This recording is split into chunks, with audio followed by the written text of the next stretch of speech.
markets are now turning away from South Africa. Neil Froneman, the CEO at Sibanye-Stillwater, which I think is the biggest employer in the mining sector in South Africa, he says business investment in South Africa is on strike. Investors now are very negatively disposed to this country. They've lost faith and they've lost trust. For outside investors, they look at the foreign policy, diplomatic orientation of South Africa. They see that right now you are locked in a tense dispute with the United States because the US sees you as deeply sympathetic to Vladimir Putin's Russia, despite the Russian all-out invasion of Ukraine. We have explained those issues. Our government is dealing with those matters with the United States of America. We are not locked in any dispute of any form. And we are non-aligned when it comes to the conflict in Russia.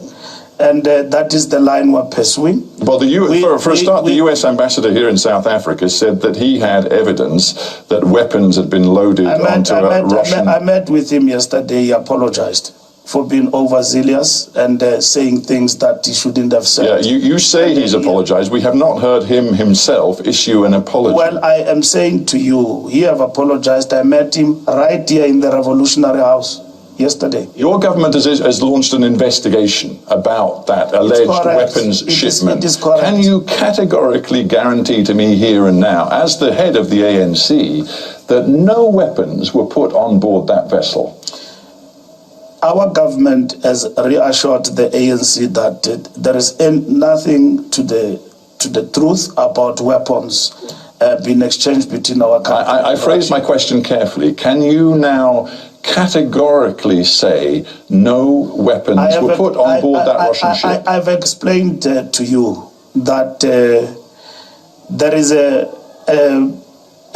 action that has been taken by our government in terms of investigating. South Africa is a treaty member of the International Criminal Court. If Putin comes here in August as planned, your government will be obliged to arrest him. As head of the ANC, do you believe your government should and indeed will arrest Vladimir Putin? If it was according to the ANC, we will want President Putin to be here even tomorrow. You would? To come to our country.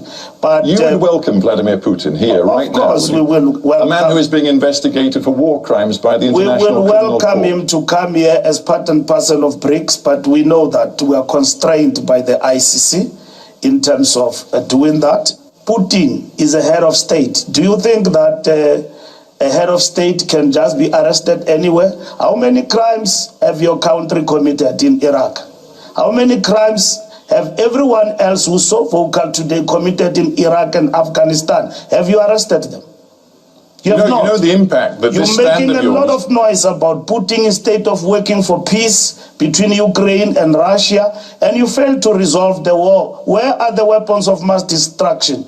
Tony Blair went to Iraq and claimed that there are weapons of mass destruction. Did you see anybody standing against that in the United Kingdom and Britain? More than millions of people have died in Iraq and Afghanistan, and there are no weapons of mass destruction. We know what the war is about. Mr. Secretary General, between Russia and Ukraine, we want peace. That's what is important, so that the world can thrive.